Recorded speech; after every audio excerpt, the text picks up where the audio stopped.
চাঁদা টাদা না পাওয়ার কারণেই মূলত তারা আজকের এই হামলা করেছে। মাননীয় প্রধানমন্ত্রী অত্যন্ত আন্তরিকভাবে তিনি দেশে শান্তি চান এবং তার দলের নাম ভাঙায় আজকে যেগুলো করা হচ্ছে এটা উনি কখনোই বরদাস্ত করতে পারেন না। কিছুদিন আগেও কিন্তু আওয়ামী লীগের সাথে যুক্ত ছিল, আজকে তারা বিএনপির নাম দিয়ে প্রধানমন্ত্রীর বদনাম করতে চেষ্টা করছে।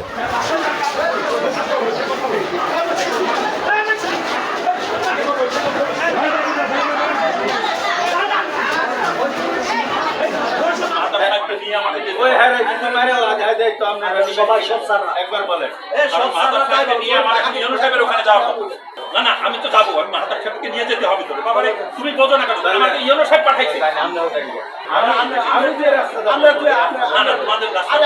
আমরা আমাদের মতো করে যাবো। আমরা ইউনো সাহেবের কাছে বলা আছে, ইউনো সাহেব জানা আছে যে আমরা যে দিক দিয়ে যাবো ইউনো সাহেব সেটা রাখবে। যাও না, তুমি যাও। আমি ইউনো সাহেবের সাথে এখনই ফোন দাও না। এরা অনেক দিন ধরেই চাঁদার জন্য বিভিন্নভাবে করছে। তারা চাঁদা না পাওয়ার জন্য আমাকে ফাঁসায় দিতে চাইছে, সেজন্য বিভিন্ন অভিযোগও করছে। সে অভিযোগগুলো তদন্ত হয়ে মিথ্যা প্রমাণিত হয়েছে। আমি শপথে পুনর্বহালও হয়েছি, কিন্তু তারপরেও তারা সেই চাঁদা টাদা না পাওয়ার কারণেই মূলত তারা আজকের এই হামলা করেছে।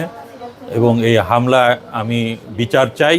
মাননীয় প্রধানমন্ত্রী, স্বরাষ্ট্রমন্ত্রী, শিক্ষামন্ত্রী তারা এই বিষয়টি দ্রুত তদন্তের ভিত্তিতে এবং জেলা প্রশাসক ইউনো আমি সবার কাছে গিয়েছি, থানায় আমি গিয়েছি, থানায় আমি অভিযোগ দিয়েছি এবং তারা দ্রুত এটার আইনগত ব্যবস্থা গ্রহণ করবে বলে আমি দৃঢ়ভাবে বিশ্বাস করি। কারণ মাননীয় প্রধানমন্ত্রী অত্যন্ত আন্তরিকভাবে তিনি দেশে শান্তি চান এবং তার দলের নাম ভাঙায় আজকে যেগুলো করা হচ্ছে এটা উনি কখনোই বরদাস্ত করতে পারেন না।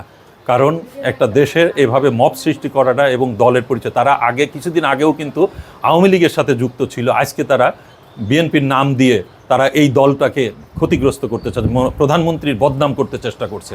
অতএব আমি প্রধানমন্ত্রী, স্বরাষ্ট্রমন্ত্রী এবং শিক্ষামন্ত্রীর কাছে এটার যথাযথ বিচার চাই।